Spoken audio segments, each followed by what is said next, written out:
почему он у вас не может ходить? Он не в коляске. Значит, он ходить может. Вот пусть ходит и служит. И если сейчас такой мир, зачем рожать ребенка, и чтобы он в еще худшем мире рос? Мы вот на себе хорошо ощутили, как своих не бросают. Всю полноту этого лозунга. У нас все в семье говорят то, что видят, то, что думают. Никто ни за кем не прячется и себе же не врет. То, что он заболел, даже плюс какой-то появился. Я говорю, ты, во-первых, на СВО не поехал, а во-вторых, ты обрел бабушку. Что сложнее, вылечиться от рака или уволиться из армии? Уволиться из армии. Ну ладно. Да, сложнее. Получается, что мы еще и преступниками стали с Артемом. На нас еще могут еще и дело завести. Из-за лучевой терапии. Лучше на химии лежать, чем в окопах быть.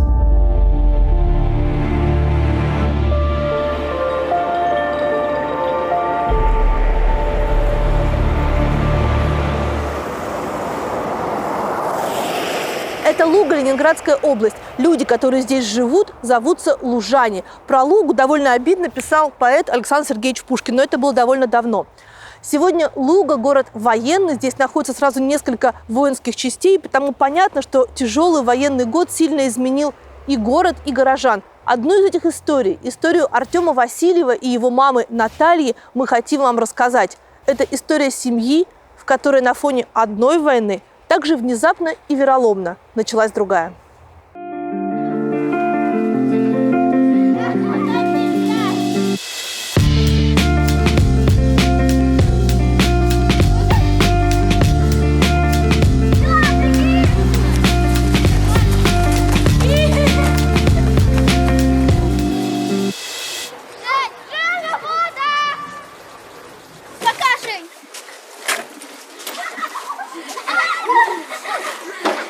У вас с чего все началось?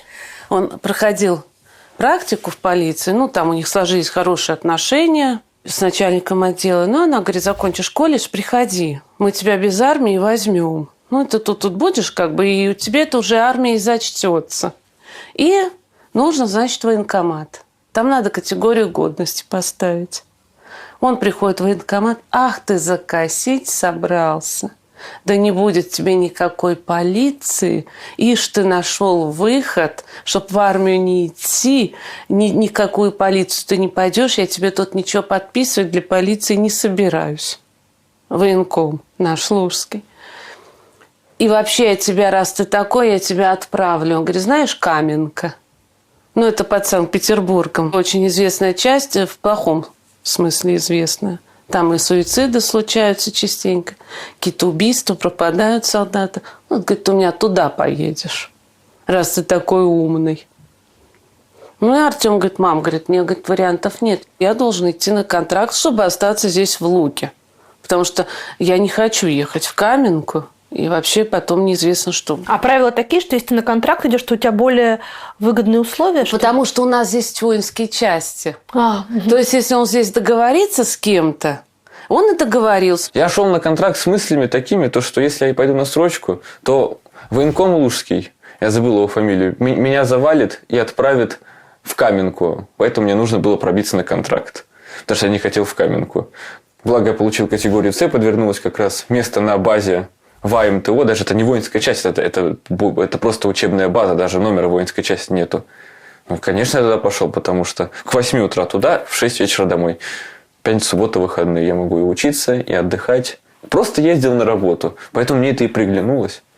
Да и тем более я знал, что, наверное, если руководство базы или академии эти мои слова увидит, то он, конечно, там гайки закрутит, скорее всего. Но я скажу правду.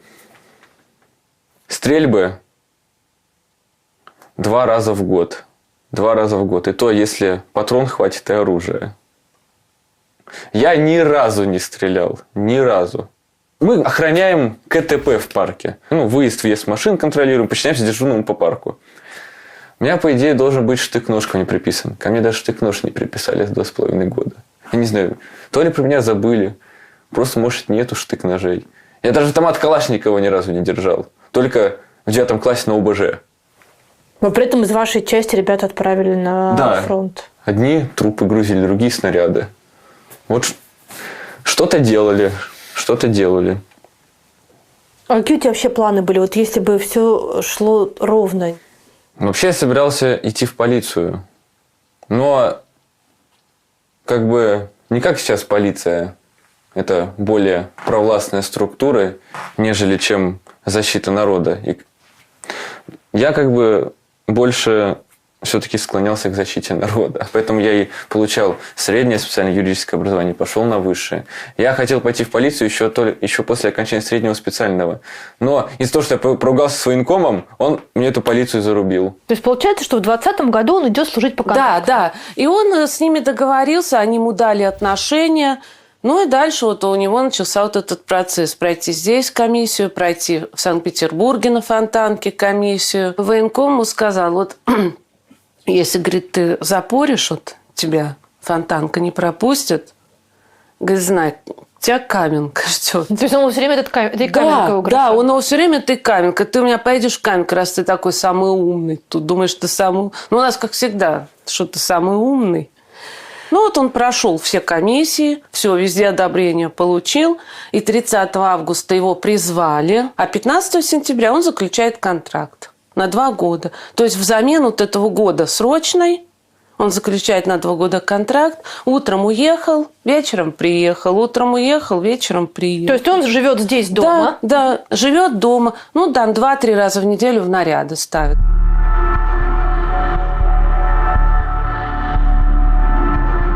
Чуть больше года он отслужил. И в декабре он простудился. Мне говорит, мама, говорит, я что-то заприболел, я простудился. У меня температура 38, уже держится, и я не знаю, что делать. Он идет в Лужский госпиталь. У меня температура 38. Я принимаю анальгин, парацетамол, мне не сбить ее. У меня лимфоузлы воспалились. И у меня кашель. Она не обращает внимания никакого. Он сказал, иди. Сейчас все болеют, и вообще это закосить. Хочешь, иди, не придумывай, иди служи.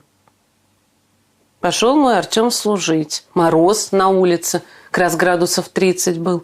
И одному высокопоставленному елка понадобилась. Хорошая к Новому году. И вот их в лес. Говорит, я, говорит, еле отходил. Там 3 часа они в лесу, на морозе. Он с температурой 38. Искал красивую елку, искали. Ну и потом ему... Как бы вот, ну, болеет и болеет, живет здесь, я у себя, общаемся так по телефону, видимся, бывает. Артем как-то, да нормально, мам, да нормально, нормально. На службу продолжает ходить, да я пью парацетамол с анальгином, ничего, мам, все нормально. Потом, после Нового года, там в первые дни Нового года приходят к нам. Я своего сына не узнаю, я его не видела, ну, может, с неделю не видела. Его не узнать. Белый, побледнел, осунулся. Вот видно, что человек вот плохо себя чувствует. Я говорю, Артем, ты что, себя так и не вылечился, так и плохо себя чувствуешь? Ну да, мама, у меня же еще лимфоузлы воспалились. Боже, почему ты сразу мне не сказал об этом? Да я не хотел тебя расстраивать. Ты бы сразу подумала, что вдруг что-то серьезное. А у меня это, наверное, от простуды лимфоузлы. Я говорю, покажи, как где. Он меня как шею-то шарфик спустил, я ахнула. Я как потрогала, у него слева вся шея дубовая, как камень, ребристая и выпуклости эти на шее. Ты никак еще и кашляешь. Ну да, говорит, у меня еще и кашель. А когда на спине лежу, мне, говорит, вообще задыхаюсь от кашля, вообще не могу на спине лежать. Я говорю, ты после Нового года, после праздников срочно идешь в госпиталь и требуешь обследования. Именно требуешь. Он пошел в госпиталь. Ну, его отправили на УЗИ. Назначили антибиотики. Пропил антибиотики. Приходит снова на УЗИ. Лучше не стало. Отправили на рентген. Там в госпиталь. Здания старые. Оборудование старое. Артем говорит, господи, мам, там такое оборудование, там такие аппараты. Что на них вообще можно увидеть, на этих аппаратах? Отправили на КТ. С боем. Почему-то госпиталь не хотел, вот, чтобы вот этот больной вышел со своими болячками за пределы госпиталя. Едет он на КТ в Санкт-Петербург, в 442 госпиталь. Он мне сразу присылает ответ. Увеличенное средостение, такой куб в средостении из лимфоузлов, примерно 5 на 5 на 5, то есть хороший куб, у него опухоль хорошая. Консультация онколога и пульмонолога. Но у меня сомнений не осталось, я уже знала, что это.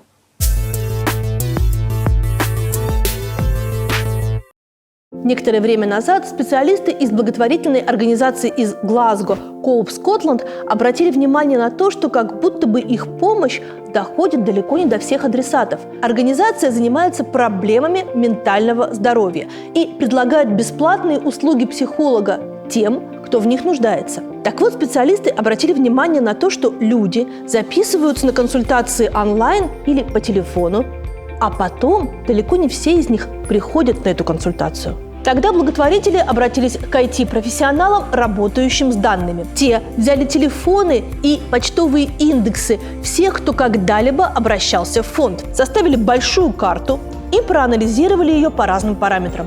Выяснилось, что до встреч с психологом не доезжали люди из определенного района, и это было связано с плохим транспортным сообщением. И тогда организация просто взяла и открыла новый центр в этом районе.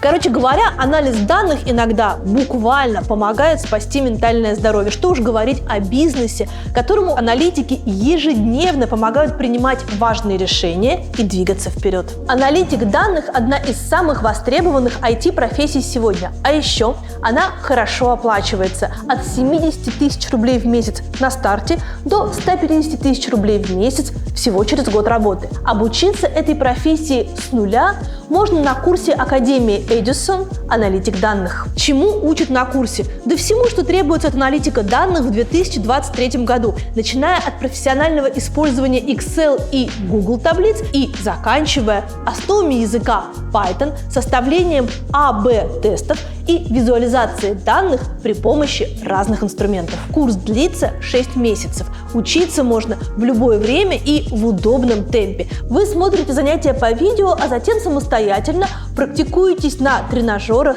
решая в качестве домашних заданий реальные бизнес-кейсы. А еще в любое время можно обратиться за помощью куратора или получить фидбэк от экспертов из индустрии. По окончании курса вам помогут найти работу. Не только подскажут, как составить резюме или собрать портфолио, но и подготовят к собеседованию, назначат индивидуальную консультацию с нужным экспертом и даже разошлют ваше резюме в компании-партнеры, среди которых, например, М-Видео и Авито. Почитать подробнее о программе и записаться на курс «Аналитик данных» можно по ссылке в описании или QR-коду на экране. А по промокоду «Скажи Гордеевой» будет скидка 60%. И не забывайте, что аналитик данных – одна из самых востребованных и хорошо оплачиваемых IT-профессий. И научиться ей можно довольно быстро, буквально с нуля.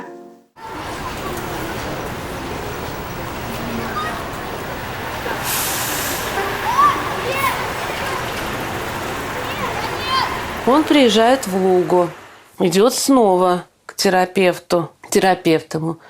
Давай пройди ФДГ, сделай функцию внешнего дыхания, сделай ЭХКГ, сходи проверь зубы, сходи к онкологу. Но у нас здесь этого нет. Тебе надо записываться в Санкт-Петербург, в 442 госпиталь. И туда вот на какие числа тебя запишут и ездить. Я говорю, никуда ты не поедешь. Я говорю, ты больной будешь кататься, мы платим и делаем все в Луге платно. Пошли в платную, он это прошел. Только стоматолога не прошел. Пошел к онкологу с мамой с моей. Я не могу с работы так вот уже отпрашиваться лишний раз. Ну вот мама с ним пошла к онкологу. Вот она только посмотрела результат УЗИ и КТ. И она маме говорит, у него рак. Говорит, это 100%. Или лейкоз, или лимфома. Вот, а ему 21 год на тот момент. И взрослому человеку услышать, да, в такой диагноз, а в 21 год, как кажется, вся жизнь впереди, и вдруг ты так спотыкаешься. Я звоню в Песочный. И они сразу записали нас к гематологу. Платно? Платно, конечно, платно. Гематолог посмотрел. Нам надо выяснить, какая это именно лимфома, их море. лимфом. Потом у нас из кабинета, говорит, идите, говорит, вы постойте пока в коридоре, я сейчас позвоню, запишу вас к онкологу, запишу на УЗИ, запишу к репродуктологу. Говорит, я вас позову, когда я запишу, что на какой день. Мы вышли с Артемом, но Артем никакой, я никакая. Я у него так, едва-едва совладав с собой, что говорю, Тёма, что будем делать? Я говорю, боремся или сдаемся, и все, сколько проживем. Ну, он стоит, у него слезы в глазах. Он говорит, мам, боремся. Конечно, я говорю, правильно. Я говорю, ну, говорит, если мы решили бороться, значит, мы проходим через все, через что надо пройти. Мы проходим весь этот путь. Он говорит, да. Я говорю, ты готов? Я готов. Я говорю, все. Ты решил бороться, значит, все. И дальше мы уже не отступаем. Я знал, что у меня, скорее всего, рак, конечно, небольшой шок. Вышел в подъезд, покурил сигарету, хотя у меня 4-я стадия. Покурил сигарету, 2-ю, 3-ю. У меня друзья сидели, а потом пришел как-то. Все посидели так, поговорили. Да и на следующий день я уже и забыл, что у меня такое заболевание. Просто обычная такая жизнь. Просто я ждал, когда я поеду на химиотерапию. Все. Сходили мы еще к репродуктологу. Вот это был еще тот поход. Сидит девушка, не знаю, там ей лет до 30, наверное. Молодая такая, нагловатая, бесцеремонная. Нога на ногу. И с такой вот, как с издевкой разговаривает. Ты понимаешь, что у тебя потом детей не будет? Ты понимаешь, что тебе надо через химию проходить? Я предлагаю заморозить сперму. Тебе надо криозаморозку, отдать на криозаморозку. Стоит это первый год 20 тысяч хранения. Каждый последующий год 10 тысяч. Я говорю, знаете, у нас таких денег нет, чтобы отплатить за вот это. А вы понимаете, что у него потом, и еще она с улыбкой с такой, что у него детей потом не будет? Это будет единственный шанс иметь детей. Я говорю, у нас нет таких денег. Что, 20 тысяч для вас неподъемная сумма? Я говорю, да, представьте, это неподъемная сумма, действительно. Ну, я-то раз для вас это неподъемная сумма. Ну, я посмотрю, что я могу для вас сделать. Может, по квоте как-то выбью квоту для вас. Но вы смотрите, я для вас стараюсь. Я вам хочу сделать хорошо.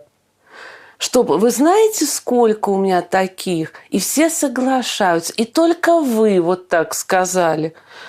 Мы с Артемом посидели, такое ощущение, мы вышли как оплеванные оттуда. С этим отдельный вопрос. По идее, после такой жуткой химиотерапии, возможно, сперматозоиды станут неактивные. Но так как я молодой, может и пронесло. Но сперму в банк спермы я не сдавал, потому что это стоит 20 тысяч рублей на 1 год. Я не сдавал. Но будь что будет. Я не знаю, может даже не особо и расстроюсь. Если у меня будет неактивное. Да. Потому что зачем детям, потому что если сейчас такой мир, зачем рожать ребенка, и чтобы он в еще худшем мире рос? Зачем? Чтобы он потом через это все проходил. А ты вообще думаешь, чем все это кончится? Ой, либо ядерной войной это кончится, либо просто Россия развалится. Одно из двух. А ты, кстати, вообще не боишься жить в Луге с такими взглядами? Нет, не боюсь. Я всегда говорю то, что думаю. Всегда. И в части я тоже, мне плевать, какое там мнение у других было насчет этой войны. Я всегда говорил то, что я думаю. Плевать, кто там старлей, капитан, майор, подполковник. Я всегда четко прямо им в лицо и говорил. Ну, попробуйте что-нибудь со мной сделайте. Но всегда я останусь со своей точкой зрения. Ну, город маленький. Да ну и что? Просто... Да ну и что? У меня и так в городе и до лимфомы все знали. Натура такая. Кто-то с рождения таким рождается, а кто-то с рождения смелый. Вот мама моя точно с рождения смелая. Ну вот моя смелость это от нее по-любому. У нас все в семье говорят то, что видят, то, что думают. Никто ни за кем не прячется и себе же не врет. Так легче. Так легче. Зачем врать самому себе? Зачем? Но если ты живешь самому себе, тебе же лучше не станет. Он едет в госпиталь в Лужске. Там уже все написано четко. Даже не под вопросом лимфопрофилиративного заболевания. Однозначно. Злокачественная лимфома. Потом мне звонит. Говорит, она мне, говорит, сказала, а ты, говорит, зубного прошел? Я тебя отправляла к зубному. Он тебе сказал, нет. Вот, говорит, иди пройди стоматолога. У тебя все это от зубов. Ну и я уже поехала с ним на следующий день. А это главный врач, она вообще у нас в Луге долгое время работала терапевтом. Сейчас она уже на пенсии, и она вот ушла, видимо, в госпиталь терапевтом работать. И вот я ей показываю, вот смотрите, я стала как выкладывать все эти бумаги, все эти договоры, все квитанции. 20 тысяч мы оставили в Песочном в общей сложности вот за 2 дня. Она, простите, я не знала, простите. Что ж ты мне сразу-то не сказал, Артем? Он говорит, что ж ты мне сразу-то не сказал, что у тебя так все плохо? Он договорил я вам.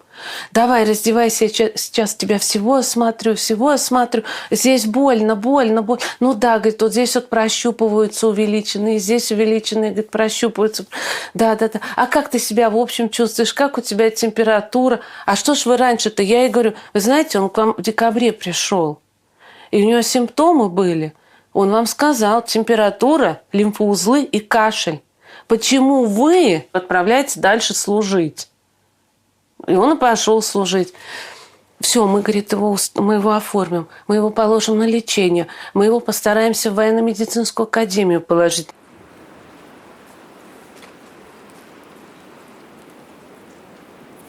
Проходит несколько дней, я ей звоню. Он говорит, что там с военно-медицинской академией? Мы отправили. Я говорю, ответ есть. Вы что? Это 1-2 недели, не меньше. Ждать ответа. Я думаю, опа, это вот уже прошло почти 2 месяца, еще 1-2 недели, не меньше мы ждем, а может отказ будет. Я говорю, Артем, давай мне номер телефона своего начальника воинской части. Я ей звоню, говорю, так и так. Если в течение недели моего сына не госпитализируют, я буду в военную прокуратуру обращаться и дальше. Что парень с таким заболеванием не лечит, ничего не предпринимает. Мы решим вопрос. Решили. Через 2 дня уже сына госпитализировали. Вот повезли мы туда его. Я и Диана, вот его девушка. Там, конечно, это был трагизм прощания. У него губка трясется нижняя. Все трясется. Ему выдали робу. Там какая-то у них специальная, это военным, кто военнослужащий, они свою пижаму, не робу, пижаму дают, пижаму. Он эту пижаму одел, он уже вообще, у него глаза полные слез, губа трясется. Он как будто навсегда уходил. Как будто его в тюрьму просто заточили. И ему теперь в этой тюрьме находиться. Ну ничего, потом-то адаптировался, так как-то попривык.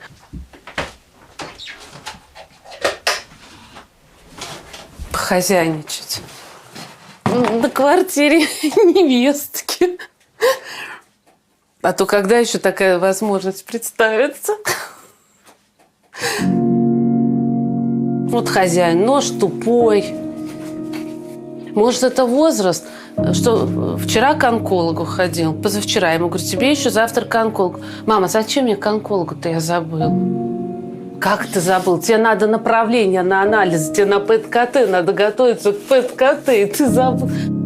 Скажи, пожалуйста, откуда у тебя такой характер? Наверное, потому что без мужа. Я и лошадь, я и бык, я и баба, и мужик. А муж где? Не было мужа, никогда не было. Вот так получилось. Первое от одного, второе от другого. Любовь была, мужа не было. А тебе хотелось замуж? Ну, до какого-то определенного периода. Сейчас уже не хочется. Раньше хотела, ну так, как бы хотела, но не пошла бы, потому что я все время говорила, что я замуж выйду. Вот когда я выращу детей, когда вырастут мои сыновья, когда я их отдам в хорошие руки, вот тогда я смогу выйти замуж. А мне говорят, знаешь что, тогда тебе уже вообще никто не надо. Тогда ты тем более не захочешь. Скажи, зачем мне кто-то еще тут рядом со мной? И вот как-то мое вот это хотело, оно, ну, я не пыталась даже это реализовывать свое хотело, то есть разрываться между детьми и мужем, который им не отец. Ну, допустим, я бы встретила кого-то, да, я не хотела. А то, что вот их отцы не принимают участие в их жизни, Ну, не парило? ну, какое-то время так вот. Не за себя, за них было обидно. Но вот когда вот Артем вот заболел, я позвонила его бабушке. Она здесь в Луге живет. Последний раз Артем видел ее, когда Артему 3 года было. Ну и все, больше не виделись. Я ей позвонила, у меня номер был ее. Я сохранила, так думаю, вдруг, ну, стационарно, правда, телефона хорошо, она его не срезала, как другие сейчас избавляются стационарно. И 2 февраля, когда первый раз мы съездили в Песочный, и когда к онкологу, когда ему уже сказали, здесь точно рак, я решила, что я должна ей позвонить, что какие-то обиды там наши, какие-то распри, это не имеет значения никакого, потому что а вдруг он умрет? Вот вдруг. И она с ним даже не попрощалась. И я ей позвонила, я все рассказала. И потом на следующий день мы когда ехали уже 2 раз с Песочного, когда уже у этого и у репродуктолога побывали, и мы едем, и Артем мне так сквозь слезы, мама говорит, может, говорит, бабушке сказать, той моей по папе. Но я ему говорю, Тём, я уже сказала. Ну и все, и они стали общаться, и все теснее, теснее, теснее. И недавно тоже у нее в гостях было. А отца так и не увидела? Нет. Но я ему сказала, говорю, Тёма, ты не обижайся, ты не вини и не ругай. Вот что есть, то есть. Я говорю, откуда ты знаешь, что у людей в голове? Откуда ты знаешь? Не каждый человек может что-то и хочет, но не каждый может переступить через эту черту. Не каждый. То есть это надо даже вот, ну, допустим, я могу предположить, что он хотел бы встретиться с Артемом. Я не знаю, на самом деле, но я могу предположить. Но не каждый способен все-таки вот это переступить и посмотреть в глаза.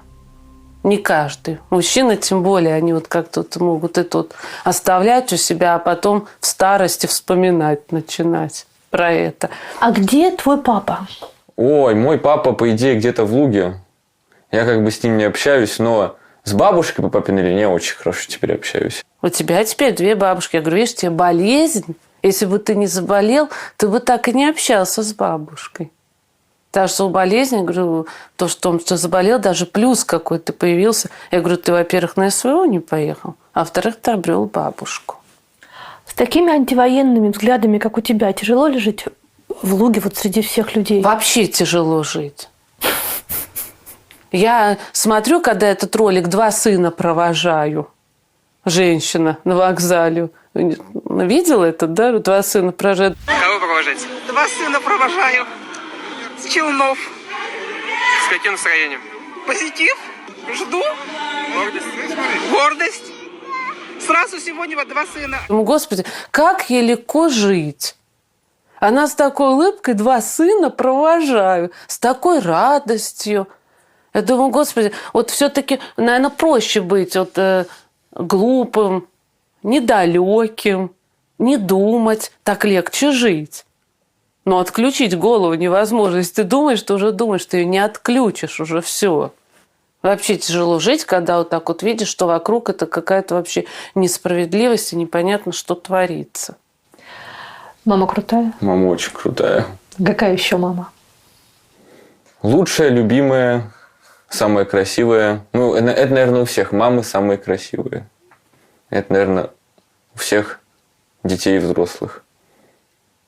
Ну, словами не описать, какая у меня мама. Ты знаешь, у меня вообще есть какое-то такое соображение, что русская женщина, вот если кто-то все и спасет ситуацию, то это будет русская женщина. Это реально будет русская женщина. Потому что мужики, если честно, у нас пошли трусы.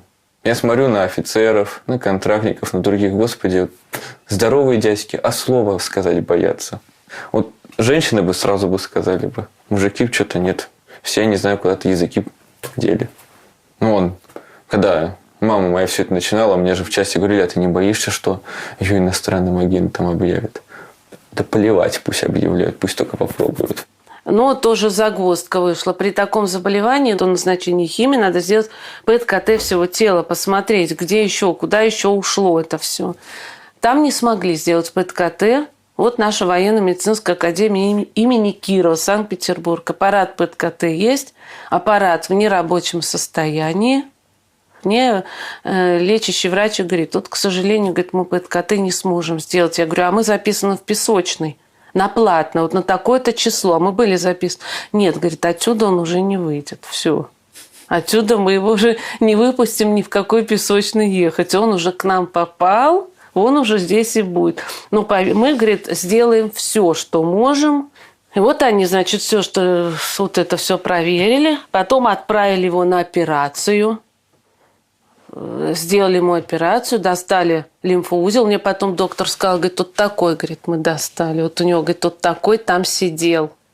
И Артем говорит, ты знаешь, мам, мне, говорит, сразу легче стало. А вот там, видимо, эпицентр был. И у него сразу анализы крови лучше стали после этого.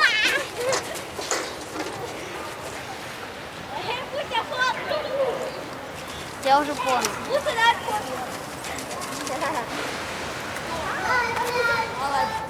В какой момент во всем этом началась война? Ну, он как раз вот первая госпитализация, когда обследование, операция, вот в тот момент. И что ты почувствовала? Земля ушла из-под ног. Мне как будто вот огрели меня по голове чем-то, я не знаю, какой-то дар речи потеряла. Это я описать даже не могу. Это остолбенение какое-то. А что дальше? А что теперь дальше будет? Это, ну, какой-то страх, ужас какой-то, ужас. Не страх не от того, что сейчас вот сюда придут и здесь начнут стрелять, а ужас вообще, что до такого дошло. Ужас, что как можно было вообще это устроить. Вот от этого ужас. Ужас, непонимание, неприятие вот этой вот действительности. Что сначала у нас... То есть даже вот это... Мы даже обрадовались, что у него онкология. Я говорю, Артем, это твое спасение. Иначе бы тебя туда послали, ты бы туда поехал. А что с пацанами из его части? Ну, отправляли. Отправляли, вот, по крайней мере... Ну, то, что я знаю, вместе вот служили они с мальчиком. Его отправили туда. Он уехал, 19 по-моему, февраля уехал. Я мать его хорошо знаю. Мы вместе учились в школе. Я с ней когда разговаривала, когда вот Никита ее был там на Украине, это старуха, как будто древняя старуха, столетняя. У нее дрожал голос. Она порой даже как будто не соображала. Артем тоже должен был поехать на учение. Он тоже был в списках. Потом, когда он уже лечился от онкологии, его обрадовали в части. Ты же тоже у нас был в списках на учение. Ну, говорит, тебе повезло. То есть создалась такая ситуация, что мы были рады, что у него рак. Я говорю, пойми, если бы у тебя просто нога сломана, рука, ну, у тебя срослось, и ты поехал. А с этой болезнью ты надолго здесь застрянешь. Лучше на химии лежать, чем в окопах быть. Те многие сейчас позавидуют, что а вот кто там, вот этот Никита там. Один мальчик вот тут недалеко от нас живет, в школе вместе, ну, постарше он Артема, года на 2. Вот он как раз там в первый, наверное, может, в феврале, в марте погиб. Артем мой плакал. До болезни я смерти боялся. Я всегда, когда еще маленький был, я слышал, то, что есть онкологические заболевания, то, что это очень страшно, там рак, там, не знаю, легких, мозга, ну и крови. Но я никогда не думал, что это произойдет со мной. Я всегда этого боялся. Но как только с мной произошло, я перестал смерти бояться вообще. Я не боюсь умереть. Мне все равно. Я такое прошел, теперь мне как бы ничего не страшно. Я стал смелей. Если бы я не боролась бы за то, чтобы его обследовали, сами бы не обследовались, и потом бы не настояли бы на лечении, его бы отправили бы на СВО, и он бы там, если и не погиб бы, он бы умер, бы его бы задушили лимфоузлы. Ему удалось уволиться в этот момент из вооруженных сил? Нет. Он числился, закончился курс химиотерапии. Он едет с выпиской в Санкт-Петербурге вот в эту ВАМТО, начмеду выписку везет. Потом на следующий день едет в часть, здесь уже в Лугису, тоже везет выписку. Потом перед химиотерапией в части берет направление. Потом в день химиотерапии у начмеда в Питере берет бумагу. И потом уже едет ложиться. То есть все это время он военнослужащий? Да, он все это время был военнослужащий. Деньги он получает как контрактник? Да, он получал. Сколько вот ему платили, столько он и получал. А сколько, кстати, платили? Ну, сначала платили около 30, а потом у него стало 25. Вдруг. Какие-то надбавки он потерял. Ну и потом вот он полечился, 2 курса химии прошло, 3 дня капали, часов по 8-9 он на капельницах был. Потом 4 дня перерыв, на 5-й день снова такая долгая капельница. Лейкоциты падали, ему поставили укол поднимающий лейкоциты, потому что они почти до нуля в таком упали. Тут такая пытка. Это жутко, говорит, пытка. Это вообще это что-то невероятное. Я, говорит, наверное, умру. Я не выживу. Доктор мне говорит, да мы ему и так уже наркотики, говорит, даем. Мы, говорит, уже ему колем наркотические вещества. Ну, Артем потом говорит, я, говорит, от них боль не проходила. Просто, говорит, она куда-то вот туда вот далеко уходила. И я, говорит, ну, как затуманивался мозг. Вот затуманенные мозги. Я, говорит, часа на 2 просто проваливался в какое-то забытье, а потом раз опять, и опять это дикая боль. Был момент, когда ты думал сдаться? Нет. Это он бравирует. Он сидит, бравирует. И лечение он бросить хотел, и в депрессии был, и ревел. Это он бравирует так вот. Просто ему как будто уже задним числом кажется, да не, вообще-то так-то все так это было весело прошло, все и лечение весело, на ура прошло. Нет. Когда вот мне кости выкручивало, хотелось застрелиться, но не сдаться. Потому что я как бы тело-то говорило то, что все это забей на это лечение, а мозг понимал, что надо дальше. Это нужно пройти. И потом у него лейкоциты резко подскочили. Это вот так начал работать у него костный мозг с такой дикой болью. Лейкоциты до небес взлетели. Ну, ему все, теперь тебя можем отпускать домой. И у него еще все равно и боль, и все, но чуть поменьше стало, поотпустил он. И вот я поехала его встречать. А там у них раньше можно через центральный вход, пожалуйста, приходи, поднимайся, с разрешения врача. Ну, а после начала СВО все. Военно-медицинскую академию перестали пускать. Центральный вход закрыли. Осталось только КПП. Там ребята такие во всеоружии, срочники, парни, бронежилеты, там у них кинжалы. По-моему, даже автомат с автоматами наперевес. Ну, там по полной амуниции. Ну, вдруг кто-то решит захватывать военно-медицинскую академию. Там какой-нибудь теракт решит устроить. Наверное, не работающее под КТ захотеть починить его, да? Вдруг кто-то захочет починить под КТ принудительно. Вот. И эти ребята, значит, туда уже все не пускают. Только по пропуску. И, как назло, в этот день лечащий врач. Когда я приехала, его уже не было. Мне неоткуда было взять пропуск. Уж я просила их. Я их умоляла, этих парней. Я говорю, ну пропустите. Мы не можем, мы не имеем права. Я говорю, ну поймите, вот тут такая ситуация, ну пропустите, у него вещи. Он не может вещи нести. А он говорит, мама, когда ты придешь? Я сижу тут на 1-м этаже, говорит, я не могу нести эти вещи. Но я ему сказала, я не приду, я вот тут у КПП, меня не пропускают просто на территорию. А там ворота у них, машины въезжают. Я раз к этим воротам, отойдите от ворот. Отойдите от ворот. Я говорю, что боитесь, что я сейчас скачу в эти ворота, что ли, или что? Пришла там какая-то мужчина с женщиной пришли. Мужчина женщину привел. А она вообще, она никакая, она еле идет, пожилая, ей лет 80. И они зашли через эти ворота вот, для машин. Как эти парни побежали эту женщину возвращать? Да вы совсем, сюда нельзя, сюда вход воспрещен. Идите отсюда. Она говорит, мне к врачу, я записана. Пропуск. Они ее выпихивают. Вот эти срочники, которые там держат. И вот я им сказала, говорю, ну, Артем медсестра, я говорю, он говорит, мне медсестра уже помогает нести вещи, а там далеко идти. Там, не знаю, метров 300, там большая территория этого МА.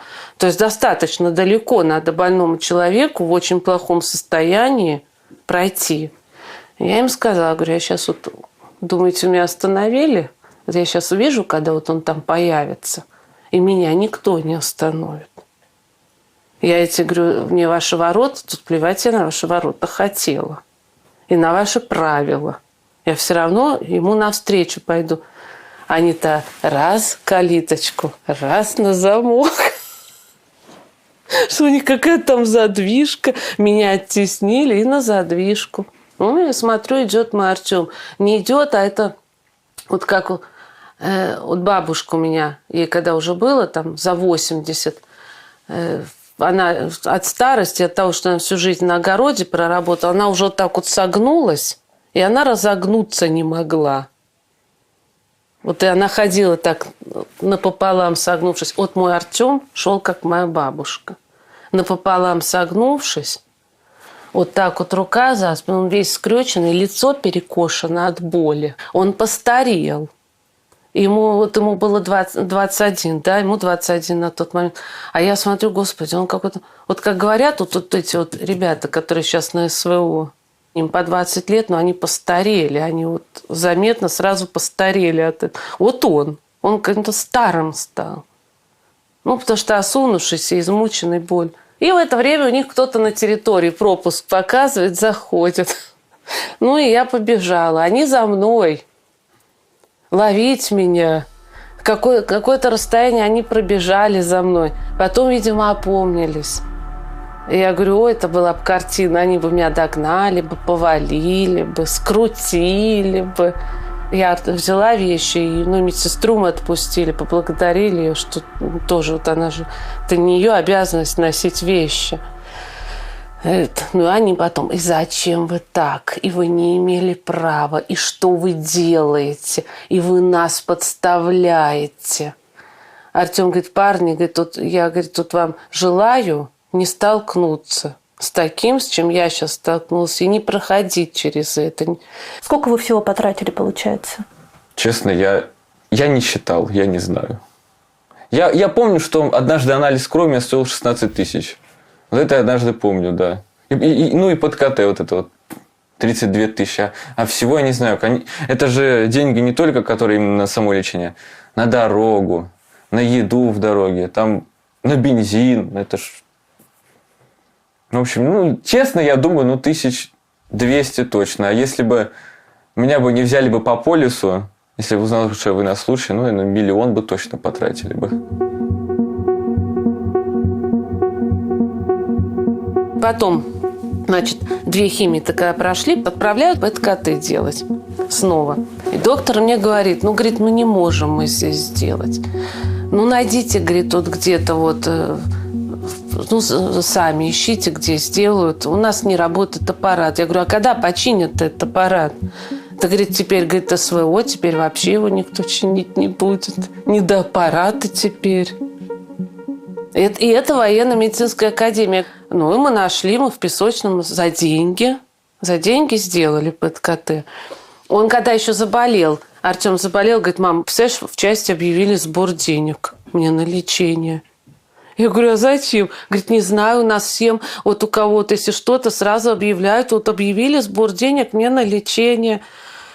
Я звоню капитану, вот его непосредственно начальнику. Я говорю, Артем сказал, что там сбор объявили, собирайте ему на лечение. Да, говорит, собираем. Я говорю, нам не надо. Вот сейчас нам не надо, мы не будем забирать эти деньги. Собираете, пусть они лежат. Вот когда нам понадобится, вот реально, действительно, у нас не будет на что-то денег, вы нам дадите. Вот на этом договорились. И вот пришло это ПЭТ-КТ. Мне озвучивают сумму 40 тысяч надо иметь. при себе. Уложились в 32 тысячи. Вес у нас небольшой, это препарата мало понадобилось. 8 остались на следующий раз. Но я и сказала, что в части сказали, что нет, если у вас останутся деньги, мы уже то, что дали, но это нормально, что дали, уже не надо нам возвращать. И вот он делает ПЭТ-КТ, и у него ремиссия началась. То есть у него вот эти все лимфоузлы, активные раковые процессы внутри лимфоузлов заснули. Очень многие люди, у которых был онкологический диагноз, считают, что после того, как они вошли в ремиссию, это дополнительное время. Да, это какой-то дополнительный раунд, это вот какой-то подарочный сертификат такой. На что ты планируешь этот подарочный сертификат потратить? Ну, во-первых, они считают, что это подарочный сертификат. Я считаю, что я просто своими силами победил такую болезнь. Это довольно-таки круто. Это круто, согласна. Это самоуважение, ой, как поднимает, правда? если честно, да. Ой, как поднимает. На что? Окончу сейчас вышку, получается, в конце этого года. Ну, попытаюсь куда-нибудь по юриспруденции пойти. Теперь я, конечно, хотел бы стать адвокатом. Потому что я сам с этим неравноправием столкнулся, с этой безграмотностью должностных лиц. И надо же это как-то все пресекать. Для этого существуют адвокаты, чтобы защищать тех, у кого права нарушены. У него на носу была лучевая терапия. И военно-медицинская академия не могла обеспечить его лучевой терапией. Мы вот из здания, мы планировали открыть отделение лучевой терапии. Издание, говорит, уже подобрали, там ремонт какой-то. И, в принципе, нам оставалось уже оборудование только закупить, завести. Но теперь, когда СВО уже все, это уже отодвинулось, это уже не столь важно, и на это уже никто денег не даст. Так что, говорит, у нас отделение лучевой терапии пока не предвидится. Когда будет, не знаю. Вот, говорит, найдите сами, поищите, кто где вас сможет взять на эту лучевую. Он пошел к начмеду. Начмед говорит: у тебя же полис-то есть. Ты не говори, что ты военнослужащий. А он не знал, что надо сдавать полис. Вот здесь получается, что мы еще и преступниками стали с Артемом. На нас еще могут еще и дело завести. Из-за лучевой терапии. Да. Он, когда шел на службу, он действительно понятия не имел, что надо сдавать полис медицинский. А у него забыли взять его, забрать. И вот тут начмед говорит: у тебя же, говорит, полис-то есть. Ты не говоришь, что ты военнослужащий. Ты же учишься, ты студент. И проходи по полису. Мы пошли искать по полису, где пройти. И нашли, где нас взяли. Мы наврали. То есть, по сути, с другой стороны, я говорю: Артем, мы не наврали. Наврали, если у тебя же никто не спрашивал, ты военнослужащий. Ты же не говорил нет.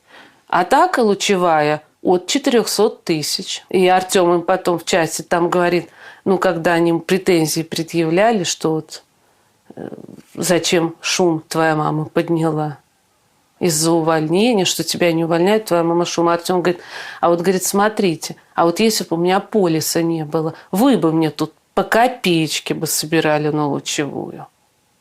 Что почему почему так кидают своих.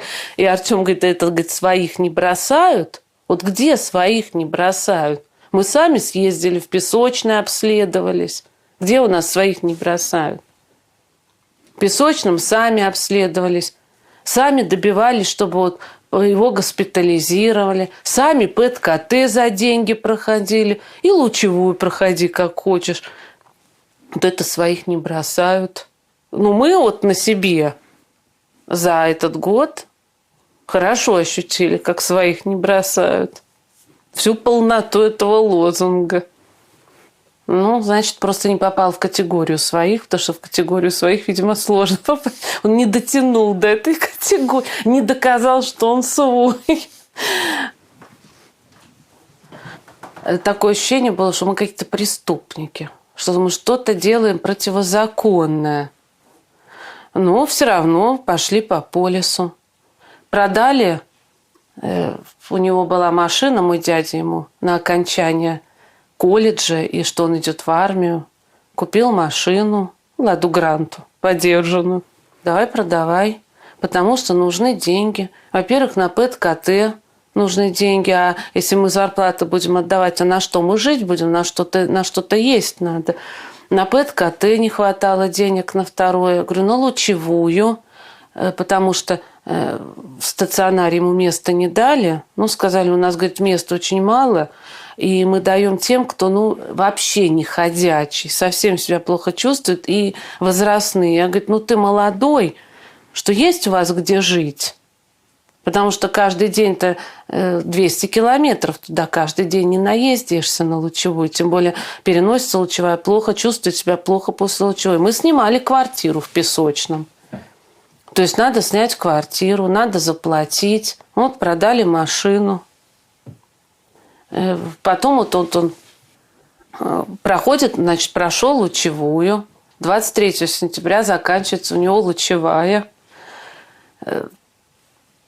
Это 14 сентября у него контракт закончился, но его не уволили по окончании контракта, потому что он был на больничном на этот момент. Что если на больничном военнослужащие его не могут уволить. То есть человек сначала лечится, ему продлевают контракт на срок больничного. Вот так вот по закону должно быть. А пока у нас продлевался контракт на срок больничного, он продлился вообще в связи с указом о мобилизации. Если бы ты заболел не во время войны, твое лечение двигалось по другой какой-то траектории? Я думаю, намного быстрее. Намного быстрее. Во-первых, ПЭТ-КТ я бы не искал бы, где делать. Потому что аппарат, думаю, фиг бы там починили бы. Но в любом случае я был бы уволен. Это все было много быстрее. Если бы не было бы этого долбанного указа о мобилизации, который почему-то ко мне относился. Его на ВВК отправляют. Военно-врачебная комиссия. Определить категорию годности. Шел мой сын в армию абсолютно здоровым, с категорией годности А.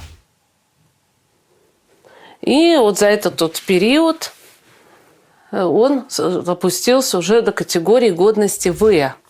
Если на гражданке имеет значение стадия, то есть первая, вторая стадия инвалидности, например, не дают, третья стадия дают третью группу инвалидности, четвертая стадия дают вторую группу инвалидности. Для армии стадия не имеет вообще никакого значения. И у них три графы в расписании болезней. Первая, вторая графа. Те, кто поступают только на службу. Курсанты военных училищ. Те, кто хочет поступить на учебу в военное училище. Срочники. Потом те, кто, допустим, хотят просто пойти на контракт. А третья графа – действующие контрактники.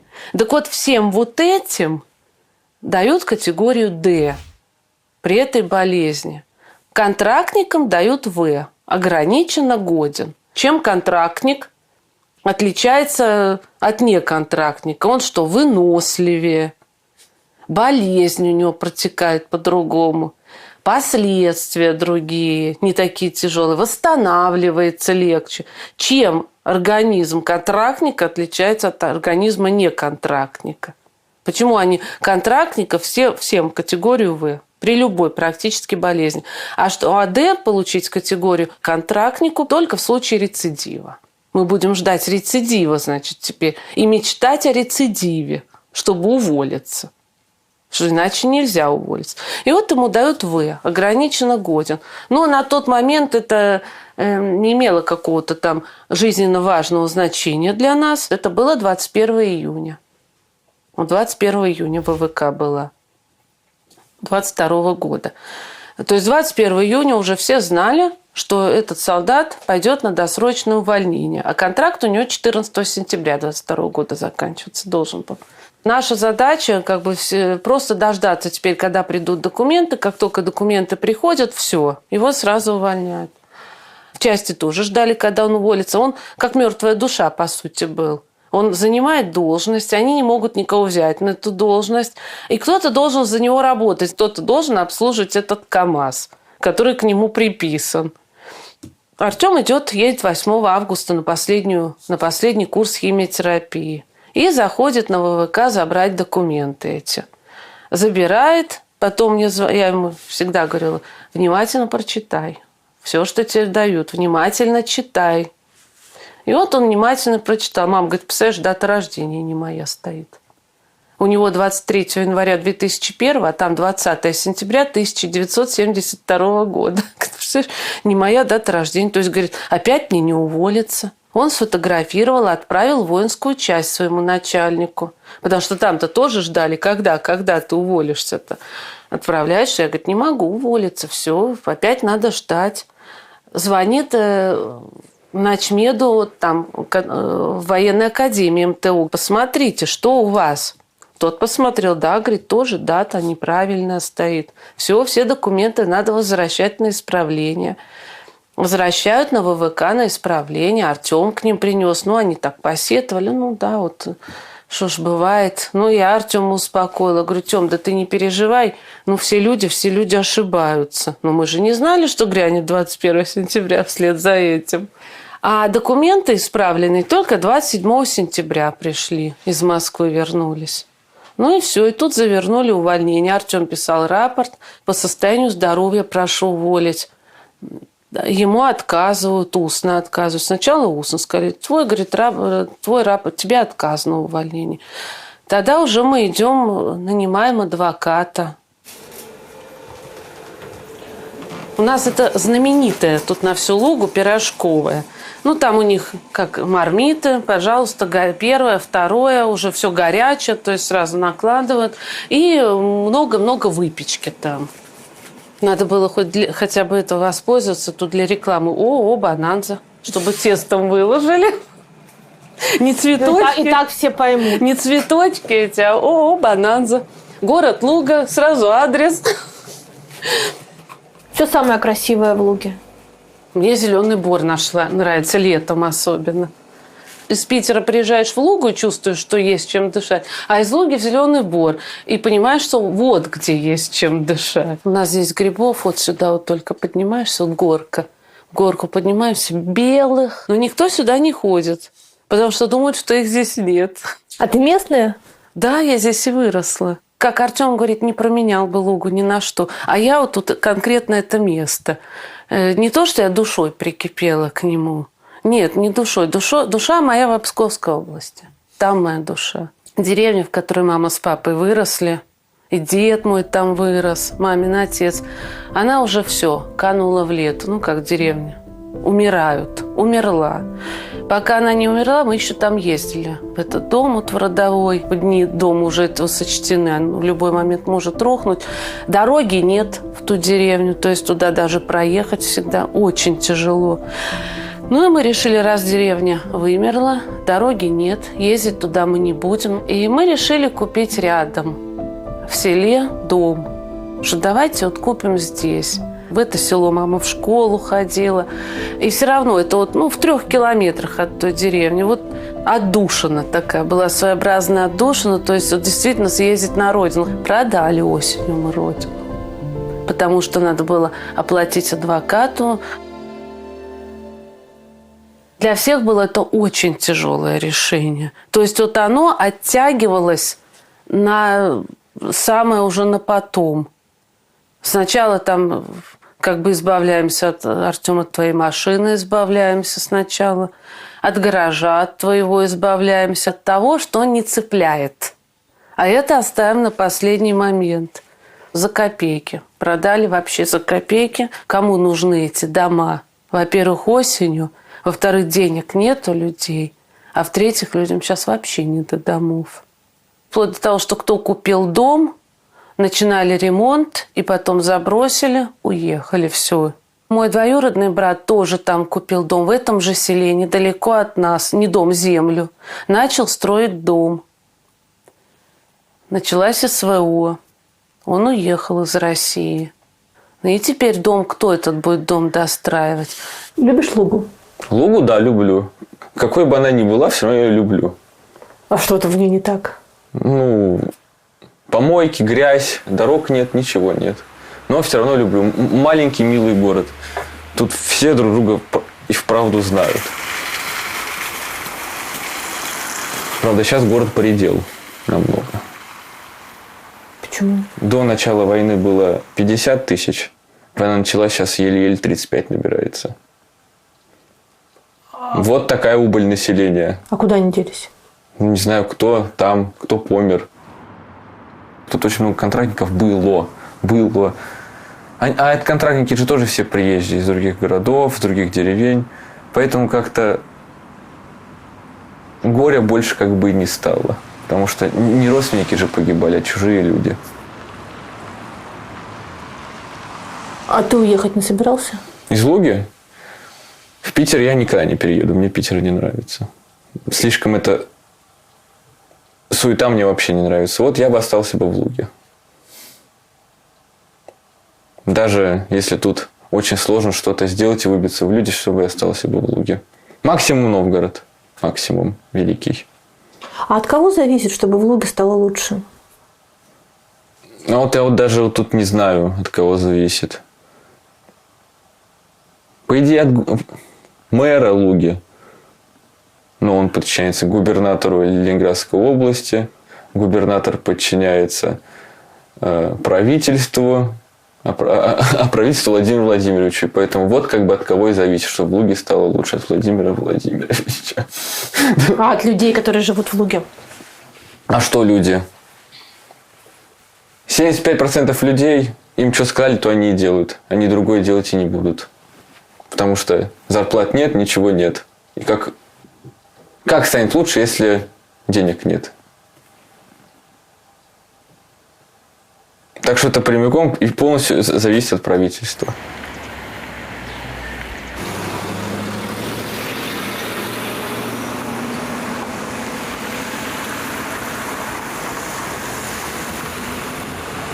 Если бы не мама, каким образом бы эта история кончилась?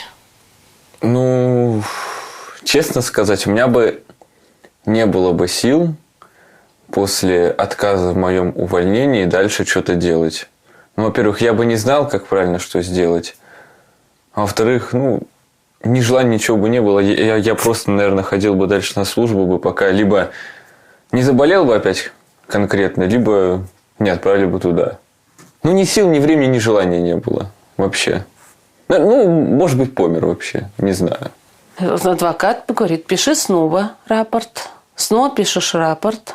Сам не езди туда. Отправляем по почте. Написали снова рапорт. Пришел письменный отказ, что рапорт об увольнении оставить без реализации в связи вот с этим указом о мобилизации. Я звонила и здесь в часть, звонила в военную академию, вот эту МТУ в Питере, разговаривала с ними.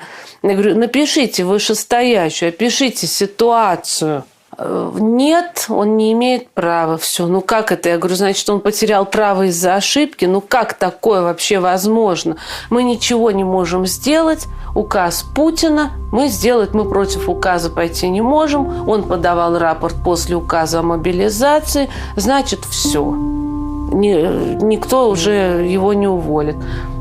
Вот когда будет категория D, я говорю, то есть мы будем ждать, значит, когда у него рецидив начнется. Других вариантов нет.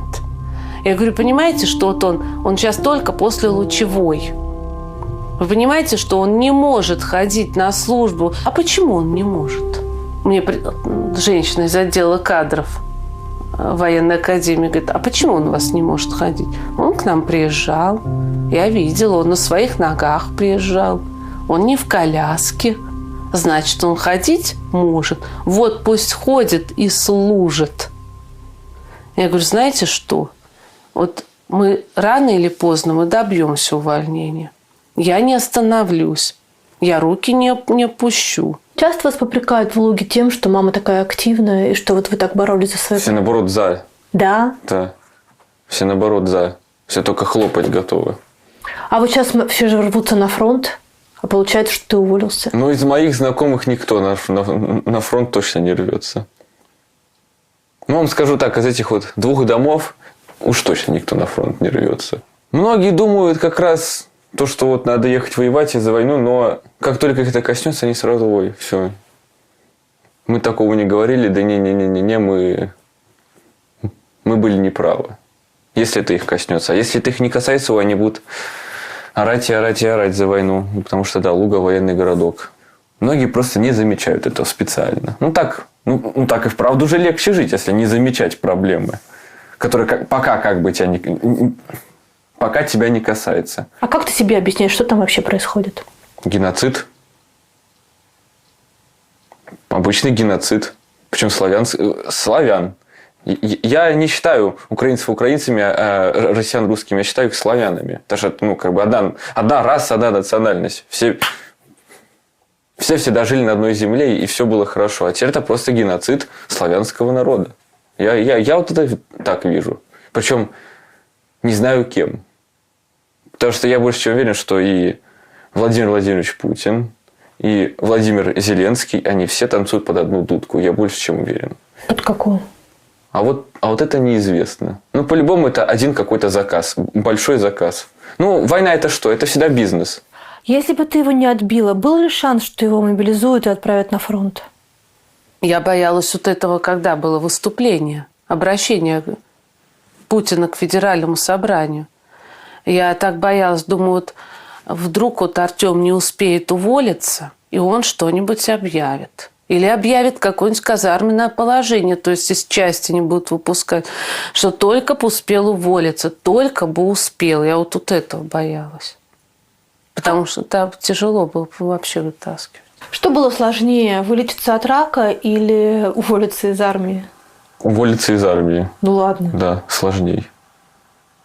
Потому что, когда ты лечишься от онкологии, у тебя есть четкий план, 6 курсов и лучевая, и ты будешь как новый. И ты придержишься этого плана. Вот 1, 2, 3, 4, 5, 6 курс, лучевая, и все, финиш. А тут только какая-то возможность появилась. Ты что-то видишь, приходишь к ней, а тебя обламывают. И ты не знаешь, что дальше делать. Опять какая-то возможность, приходишь, тебя обламывают. И так и тому подобное. Ни конца, ни края не видишь. Я сам офигел, когда мне мой капитан позвонил в 11 утра. Алло, есть срочно в часть, это типа нужно оформить документы, тебя уволили. Как тебе в итоге удалось забрать Артема со службы в армии? Прокуратура первый раз так вот. Она не отфутболила, но она как-то вежливо нас отправила, прокуратура. Тогда я обратилась, стала понимать, что надо в СМИ обращаться и писать всем подряд писать. Депутатам писать, всем писать, фонды писать, всякие там общественные. Кто-то да откликнется, кто-то да не пройдет мимо. Я поняла, что я должна обнародовать. И я должна свое личное сделать общественным достоянием общественности. Это там, где ты видео записываешь? Да, началось с этого видео, да. Я поняла, что как бы других вариантов я уже не вижу. Первый, кто не прошел мимо, это был Ступин, депутат. В декабре на канале «Север Реалии» статью про Артема. Я эту статью разослала своим знакомым. Послала в Москву. У меня в Москве есть приятельница. Света, разошли. Вот у тебя есть вот кто-то знакомый, разошли. Она посылает, у нее какая-то приятельница Ульяна, уже которая вхожа в какие-то уже в круги, которые мне недоступны. Она Ульяне. Ульяна в «Матери планеты». Да. А «Матери планеты» кто-то там показал Евгению Ступину. И Евгений Ступин сказал: я хочу помочь. Сам сказал. И мне потом также обратно по цепочке прислали телефон Евгения Ступина. Вот напишите ему в WhatsApp, напишите обращение. И, в общем, толчок был дан именно запросом Ступина. Ступин отправил запрос в прокуратуру Западного военного округа и Шойгу. Кто-то увидел, кто увидел, я понятия не имею. Но буквально незадолго до этого я звонила вот этому старшему помощнику прокурора, которому было наше дело дано. Я ему сказала по телефону: работайте, проведите проверку, почему мой сын должен расплачиваться своей жизнью, здоровьем за ошибки вот других. Этого не должно быть. Не учите нас проводить проверку. Вот так мне было сказано. И буквально дня через 2 этот же старший помощник прокурора мне звонит и вежливо приглашает на встречу. Это было где-то числа 17-18 января. И 20 января мы едем на встречу с ним. Я Артем и адвокат. Оказывается, этот ролик кто-то увидел. Кто-то, не знаю, там, насколько высоко его увидели. И после этого прокуратура начала проверку. И проверку она провела на совесть. Мне посоветовали обратиться в право матери. Они отправили в Министерство обороны запросы и отправили вот в Санкт-Петербург уполномоченному по правам человека. Компартия уполномоченному по правам человека тоже что-то отправила. Но вот матери планеты, они как бы через них наступят. В общем, было составлено обращение в Министерство обороны вовсюда. И даже когда через суд нас не уволили, вот не восстановили Артему право на увольнение, они мне звонят и говорят: у нас это все на контроле, что вы не думайте, мы это дело не оставим, мы так его просто не спустим на тормозах. При этом он находится здесь, в Луге. Да. На службу он ходит или нет? То ходил, то не ходил, то на больничном. Походит чуть-чуть на больничный. Часть, конечно, его не нагружала вообще. То есть к части его претензий нет? Нет, ходи на построение, вот чтоб мы видели, что ты есть. Вот ты ходи на построение, и все. Сколько раз вам отказывали в увольнении Артема? Сколько судов было? 2. Первый раз 31 января предварительное слушание. На предварительном был судья Артем, адвокат Артемин и представитель академии. Академия преподнесла очень нам такой неприятный сюрприз. Вместо того, чтобы просить суд восстановить право на увольнение, потому что зачем им-то этот солдат больной, им-то он зачем? Они, наоборот, принесли возражение, в котором описали, что по каким причинам не могут уволить его, и просят суд отказать по всем пунктам иска. Я потом по этому поводу и имела разговор с одним из начальников военной академии. Вам зачем этот больной солдат? Почему вы не попросили? Говорю, давайте Артем отказывается от материальных претензий. А там было прописано возместить вот эти услуги адвоката. Нам ни копейки не надо. Попросите суд восстановить право на увольнение. В итоге вам деньги выплатили? Нет, потому что академия не виновата в том, что не уволила его. То есть как бы нет виновного. Но деньги, которые вы потратили на адвоката, вам никто не вернет? Пока нет. Мы будем подавать. Ах, вы будете подавать? Да. Мы будем подавать на этих людей, которые допустили ошибку. А почему мы должны из-за них родину продавать, да? Дом на родине, дом, где, где душа наша. А если ты получишь деньги, куда ты их потратишь? Говорю, Артем, вот у меня есть мечта. Исполни, пожалуйста, мою мечту. Вот эти 40 тысяч, которые собрали, верни, пожалуйста, их в часть. Я сказала капитану, еще тогда давно, говорю, мы вернем. Капитан сказал, не надо ничего возвращать. Я говорю, мы не вам вернем. А вы отдайте тому, кому оно нужнее будет. Вот эти деньги. Я говорю, вот у вас, говорю, жена вашего сослуживца борется с лейкозом. Ей еще денег понадобится, вот даже на восстановление вот это вот после пересадки. Говорю, отдайте тому, кому они нужны. Это у тебя мечта вернуть 40 тысяч им? Помочь. Отдать вот эти деньги, которыми нам помогли, что нам помогли этими деньгами. И я хочу помочь этими деньгами другому человеку, которому теперь они нужнее будут. В чем смысл жизни? Вот это вот интересный вопрос. В жизни. Все, вот мой ответ. В жизни. Просто живи. Очень многие сейчас отвечают в том, чтобы умереть за Родину.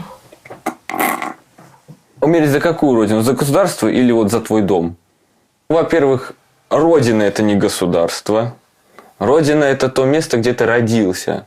Я родился в Луге. Если придут в Лугу, я в первых рядах буду защищать. Неважно, кто придет. Украинцы, какие-нибудь, не знаю, враги, в общем, какие-нибудь, которые именно будут посягать именно на свободу меня, моей семьи, моего дома, конечно, я пойду защищать. Но вставать на защиту государства, которое как бы само даже тебя не защищает, я бы не встал бы никогда.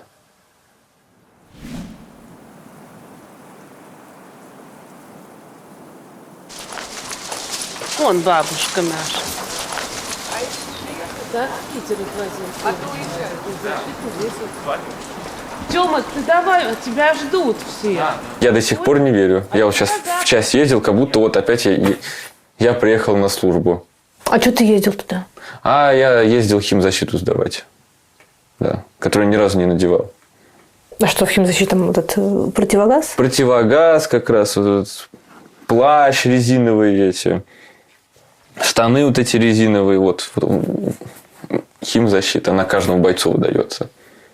А за жизнь дальнейшую Артема, вот с его взглядами, с его непримиримостью, с тем, что он ничего не боится, ты волнуешься? Волнуюсь, потому что он дерзок на язык порой.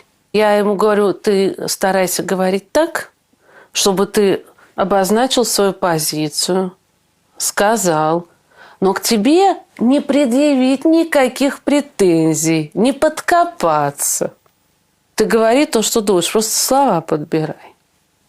Плохо, что такая волнуюсь, я начинаю заикаться вот это. А он в детстве, у него родовая травма была, и он в 3 года вообще перестал говорить. Да, это я сейчас еще вообще шикарно. Да, он ложился спать нормальный ребенок, а утром проснулся, слова не может сказать. А где ключи? Пусть у тебя пока, выше тут Так, подожди, а куда? А, вот. К невропатологу лечились, и в школу он пошел. Сразу во 2 класс. Он у нас был отличником народного образования. Он со школы справедливый. Он еще в школе тоже защищал слабых и униженных. Потому что должно быть все по справедливости. И потом ему сказать, Артем, сейчас с тобой несправедливо поступают. Ну ладно, мы это как-нибудь проглотим и стерпим. Нет, не проглотим и не стерпим. А будем восстанавливать справедливость. Пришло еще мне одно письмо из Министерства обороны, тоже на днях. Вот. Да, вот была ошибка, имеющая юридическое значение. Была ошибка в документах. Наконец-то вы признали, что паспортные данные, да, вот, ну да, дата рождения, а потом в последний абзац в этом вот письме. Но предупреждаю вас, так как у него категория В, он может быть призван по мобилизации. Я прочитала, мне так хотелось сказать, во, я его призову по мобилизации. Не для того я его лечила, не для того его 5 месяцев из этой армии гребаной вытаскивали, чтобы потом отдать по мобилизации сейчас. Разбежались. Капец. Ага, и сразу и предупреждают на всякий случай. Но предупреждаем вас. Скажи, ваша с Артемом история – это доказательство того, что маленький человек что-то может сделать против большой государственной машины? Но не в одиночку. А с кем? Только с помощью окружающих. И желательно еще представителей власти.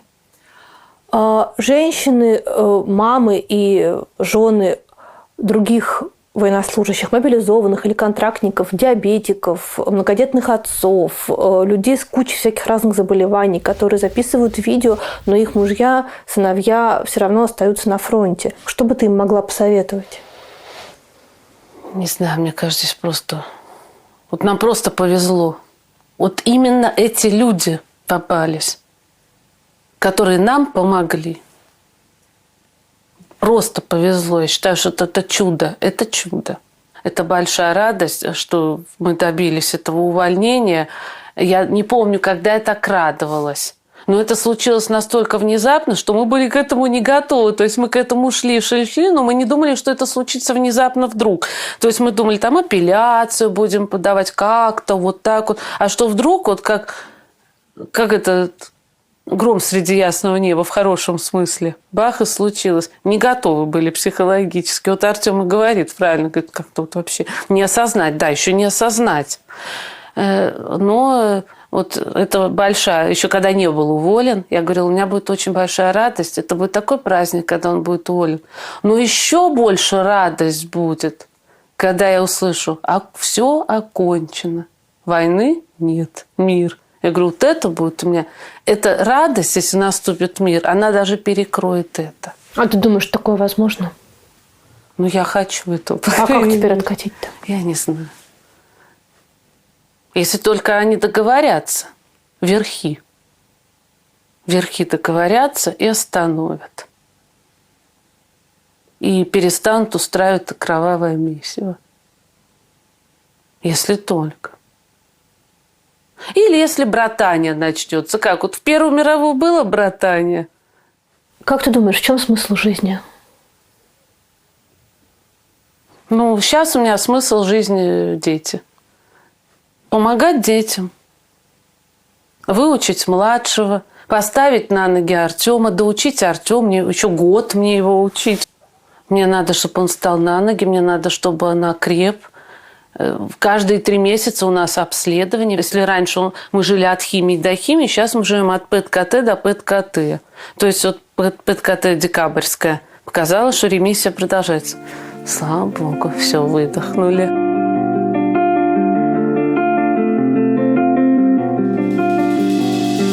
Ребенком гордишься?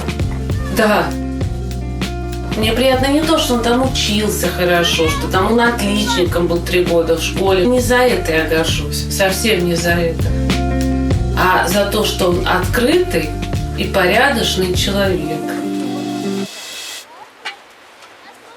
Добрый, приветливый, и именно душевный и справедливый, что важно. Я ему сказала, ты не переживай. Пусть даже вот это вот, нам кажется, это конечная точка. Оказалось, она не конечная. Нам надо еще какой-то путь пройти. Мы пойдем.